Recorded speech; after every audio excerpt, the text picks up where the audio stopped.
Declaração escandalosa de Couto Garcia no julgamento que está acontecendo no Tribunal Supremo. Vamos começar!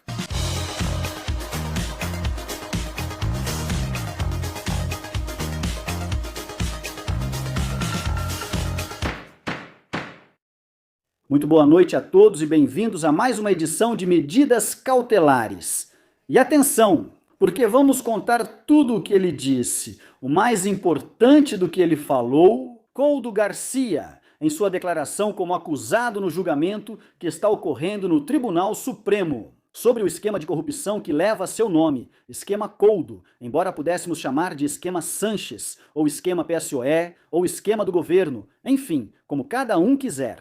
Muita atenção, porque fez graves acusações contra a UCO, reconheceu que as notas de 500 euros eram as famosas xistorras e muitas outras questões que vamos detalhar agora mesmo. Aliás, se ainda não fizeram, lembrem-se de se inscrever no canal Medidas Cautelares, que acho que já estamos em 128 mil. Ou seja, estamos indo muito bem, recuperando a velocidade de cruzeiro para chegar aos 150 mil. E vamos agora abordar essa declaração de Couto Garcia, que se estendeu praticamente até quase às 7 da noite. É preciso dizer que, durante a manhã, Couto Garcia começou a responder às perguntas do procurador-chefe anticorrupção, Alejandro Luzon. Ele ficou praticamente a manhã toda e depois, já no final, na última hora, mais ou menos, foi quando ele começou a responder à sua advogada, Letícia de la Roz, porque ao restante das partes ele não quis responder.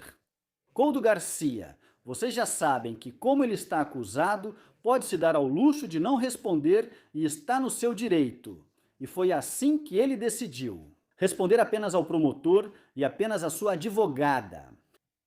Vamos falar sobre o panorama geral do que foi o depoimento de Couto Garcia. É preciso dizer que foi muito diferente do depoimento de Victor Daldama de ontem. Couto Garcia quis nos passar uma imagem desleixada, com aquela barba, já que está na prisão. Obviamente, mas enfim, ele poderia se barbear. Com o cabelo todo despenteado, com um suéter marrom ali, cheio de fiapos, depois uma calça jeans, uns tênis, enfim. Eu acho que toda essa estética, toda essa aparência, está tudo muito bem estudado. Por que eu digo isso? Porque Couto Garcia quis nos vender uma ideia, a ideia de uma pessoa, de um camponês que acabou de descer da aldeia, que só falta carregar uma ovelha debaixo do braço, né? E uma pessoa que não sabia nada, que não tinha conhecimentos, que, como ele mesmo disse em 20 ocasiões ao longo desse depoimento, é que meus conhecimentos não vão além disso. Ou seja, ele quis nos convencer, por um lado, de que era uma pessoa limitada mentalmente, que era meio limitado, né? Ou seja, tudo isso de forma, na minha opinião, forçada. Ele quis nos fazer acreditar que é bobo, mas eu acho que tentou nos enganar e depois vou explicar por quê. Isso por um lado, né? Ou seja, temos o Couto, bobo, que não entende nada, que não sabe de nada, que o conhecimento dele não vai além disso, que mal tem estudos e tal. E depois, por outro lado, ele quis nos vender o lado do herói nacional, Em que consistia o herói nacional Couto Garcia? Ha recordado su etapa. Como colaborador da Guarda Civil contra o terrorismo da ETA, isso é muito louvável, claro. Depois ele disse que também chegou a colaborar em operações contra o terrorismo jihadista. Em outro momento, ele chegou a dizer que era o salvador das mulheres e que lutou contra a violência de gênero e tal. Ou seja, ele quis nos vender uma imagem de salvador da pátria. E tudo isso, claro, acompanhado de atrativos, de que era uma pessoa que se dedicava a buscar o melhor das pessoas, que estivessem confortáveis, que estivessem à vontade, que estivessem felizes. E por isso ele se dedicava a buscar o bem-estar de todo o seu entorno e, claro, o próprio bem-estar daquele que era seu chefe, né?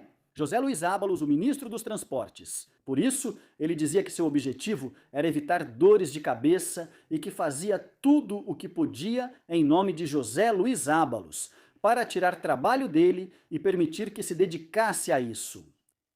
Isso foi um pouco, só para termos uma ideia, o que foi a encenação, certo?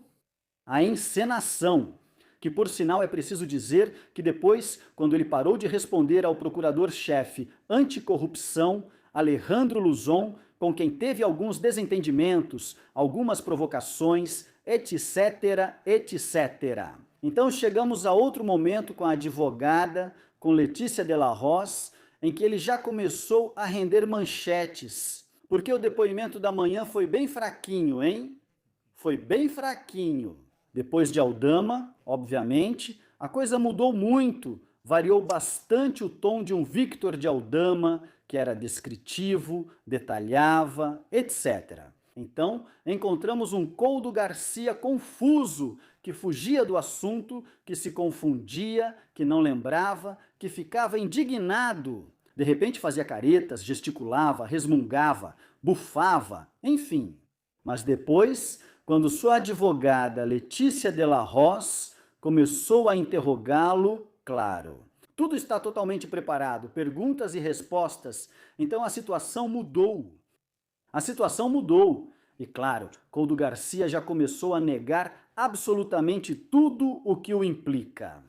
Ele se mostrou como uma pessoa que não tinha nenhuma capacidade de decisão, que tudo, tipo como ele iria decidir a compra de máscaras, como iria intervir no resgate da Europa, se ele não entende nada, acabou de chegar da roça, né? Essa é um pouco a história que ele quis nos vender. Depois também falou sobre Jéssica, a famosa prostituta de José Luiz Ábalos.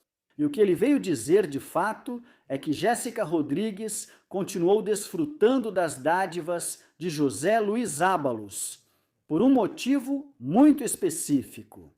E esse motivo muito específico é que, segundo disse o próprio Coldo Garcia, ela o tinha na mão porque dizia que, caso contrário, poderia revelar informações sobre a vida privada dele, sobre a vida privada de Ábalos, ao público. E que por isso Ábalos, de certa forma, se sentiu coagido e por isso teve que continuar pagando as dádivas, inclusive o apartamento.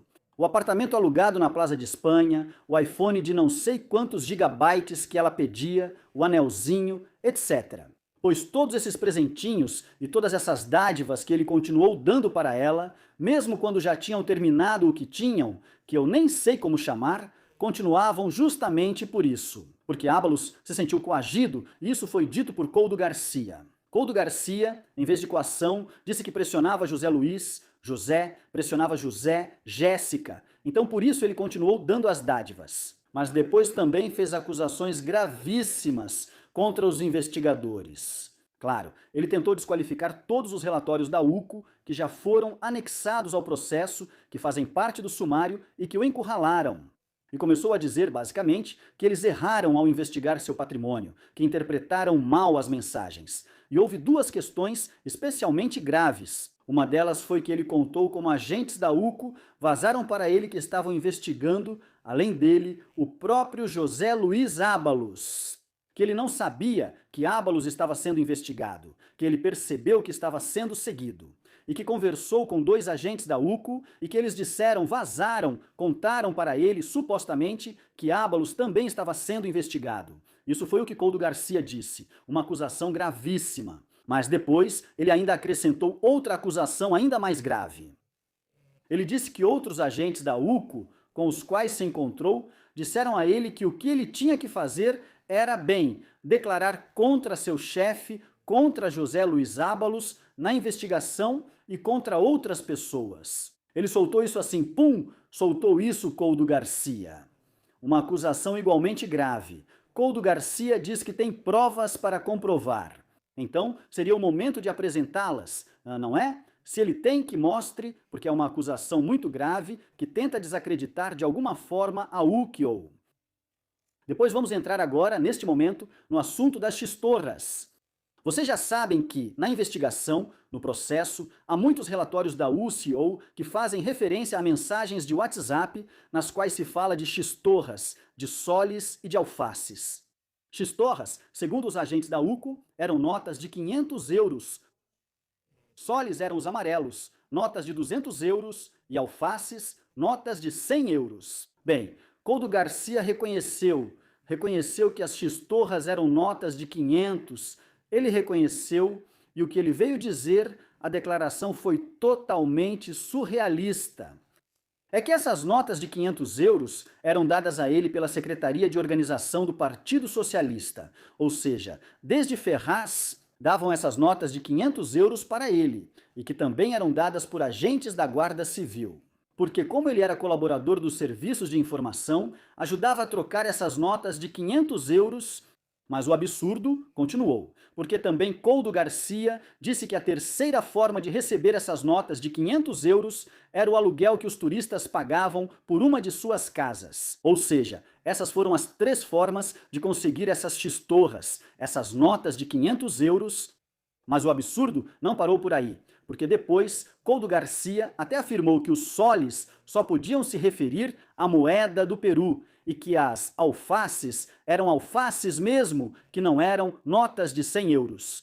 E depois, para finalizar essa história, ele disse: bom, também tenho que dizer que, em algumas vezes, em 1 ou 2 recados, isso é verdade, realmente me pediram xistorras de verdade. Me disseram, desce uma xistorra para o bar, porque eu descia xistorras da minha casa e tal. Certo? Ou seja, havia xistorras de verdade e xistorras que eram notas de 500 euros. Os 2 significados, né?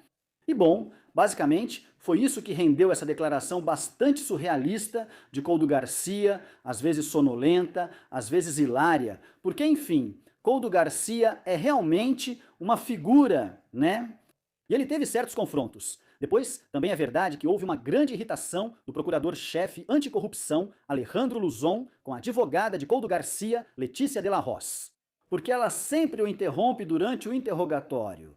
Ele afirmou que em 35 anos de profissão nunca havia sido interrompido, enquanto está interrogando um acusado ou uma testemunha, não é? E isso foi o que Alejandro Luzon expressou. Após a sessão de hoje com Coldo Garcia, o julgamento será retomado nesta segunda-feira com a presença de José Luiz Ábalos, considerado a cereja do bolo. Tudo o que acontecer nesse depoimento de José Luiz Ábalos, onde você vai encontrar o melhor resumo, aqui em Medidas Cautelares com Miguel Ângel Pérez. Até aqui esta edição de Medidas Cautelares com Miguel Ângel Pérez. Espero que tenham gostado. Deixem seus comentários, suas opiniões. Muito obrigado pelos agradecimentos nos vídeos, por nos informar. Obrigado por estarem aí, como vocês sempre dizem, não é? Obrigado a vocês. Obrigado por sempre apoiarem o canal de Medidas Cautelares com Miguel Ângel Pérez. Aguardo o seu vídeo.